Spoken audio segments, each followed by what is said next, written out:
YouTube, Anthony Dar with Peninsula Wellness, Peninsula Alternative Health, and Peninsula Holistics. I am here with our weekly Lunch and Learn every Wednesday at 12 o'clock, talking on different topics, cannabinoid and wellness related. It's not just always me. Sometimes Brandon Bell or eventually Donnie Jackson will get behind here.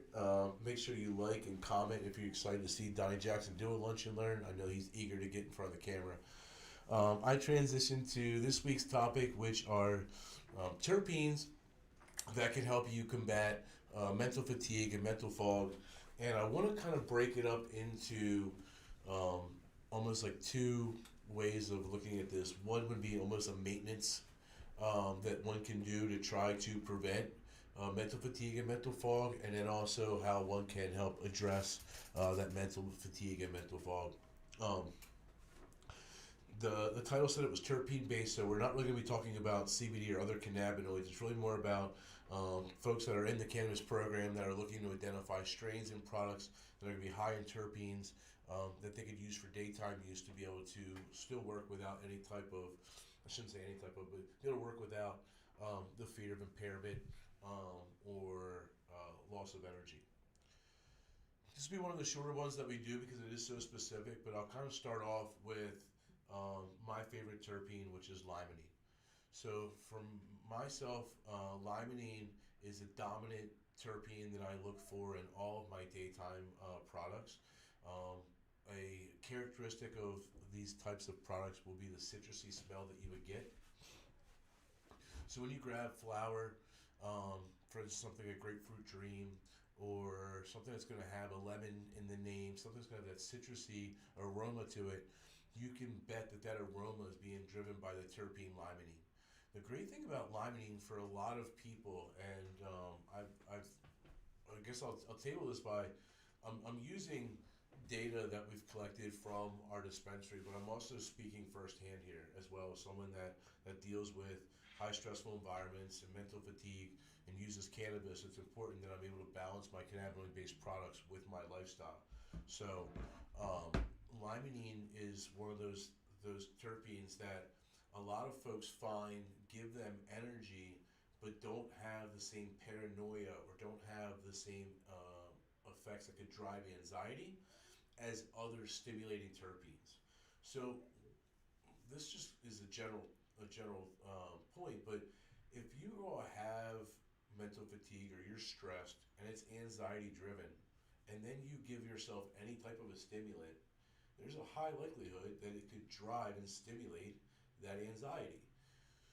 Limonene seems to be a softer play, seems to have a less likelihood of the stimulating terpenes to give that onset of paranoia, which makes it a really great option for a lot of folks.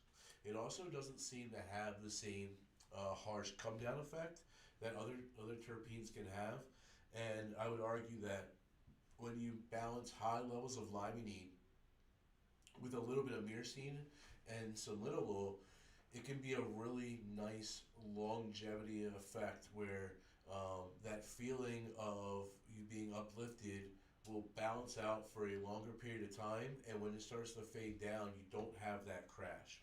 So limonene is in my mind the most stimulating and energetic terpene without the strong fear of boosting your anxiety or making you even more stressed. Pining is probably the most stimulating terpene that we find. Folks that use pining sometimes refer to it as a highly racy effect. They feel that their breathing picks up. They feel their energy in their body is stimulated. It can be very, very stimulating, just like caffeine can. For folks that have high anxiety and that are not looking for that stimulating effect, folks that need to avoid strong coffee, they need to avoid other stimulants, you probably want to avoid pining, for high likelihood.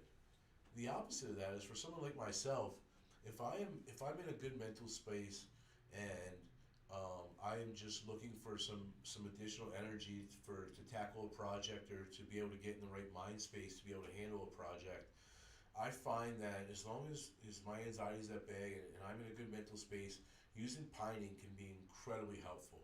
It can be like kind of that jolt in the arm that you would need to to give you the uplifting feeling to go. If you can think about closing your eyes, being in a forest of pine trees and breathing in that aroma. Pining comes from pine trees. It's this a terpene that gives them that smell. When you smell flower that smells like Christmas tree flower, it's typically high in pining. It can be really helpful for folks. It's just something that needs to be used with caution. If you've never used a strain that's high in pining, I would say start with a strain that just has some traces of it. Build your way up and make sure you're comfortable with using it before you would go all in. It's something that may be at 1% pining or above. If you're not prepared for it, it could be a little bit of a rough experience. Um, when you really start getting more creative in some of the terpene blends, you can find that you can start getting into some counterintuitive effects. Meaning that using certain terpenes that have indica leaning effects can actually give some people a stimulating experience. What I mean by that is sometimes you will hear of folks that are using cannabis um, and they will use a heavy indica that may be high in humulene and myrcene and beta-caryophyllene, but they clean their whole house, or they tackle a project, they organize something, they have this burst of energy. Stress can really be debilitating and it can really be an energy killer. And sometimes by using an indica strain that's going to bring the mind some rest and it's going to bring the body some relaxation. Counterintuitive to what people may think, couch lock doesn't ensue for many patients, and myself included. Once again, a lot of my effects are mindset oriented, so depending on the mindset that I'm going into. But when I can use an indica strain in the evening after a long day and really achieve some level of relaxation, I'm often surprised at how then I kind of get the second wind where my body's relaxed, it's come down and says, we can kind of go do some more things. We can go tackle some tedious tasks. And tasks that are tedious and mundane don't seem to be as challenging when I'm using these indica strains. So my point to that is just that I don't believe in the sativa indica classifications. I use the terminology because it's general nomenclature, but that's not really in my mind how cannabis works. As we are now getting these really sophisticated lab results with the products in our dispensary, and we're having a better understanding of what multi-constituent effects are going to be from a strain that has limonene, humulene, myrcene, and beta-caryophyllene, we know what all four of them are going to do together with the THC percentage and other cannabinoids for the total entourage effect. It's much more sophisticated than just saying, okay, Durban poison's always going to give you lots of energy. That's not true. If you're really stressed out and you have high anxiety and you give somebody Durban poison, it can put them in a ball in bed. Truth. So it's really important to know, okay, what exactly is going on in my body, what exactly is going on in my mind, and then what type of catalyst can I add to create an effect. Am I stressed out and I may be actually using an indica to calm me down, which let my body reset and allow me to be better focused and handle the tasks that are still at bay? Or is it something where, I kind of want a little jolt, I'm in a good space right now, I'm going to try a high pining strain and see if that gives me the additional focus and the additional uplift that I need to really excel at this project. We believe in microdosing here and utilizing different tools to create different effects. And I think more and more folks will use cannabis not necessarily just to fix an ailment, but to look at it as a value add of, okay, I'm getting ready to tackle a big project. I bet I could actually get into a much better headspace if I tried a little cannabis with these specific terpene profiles.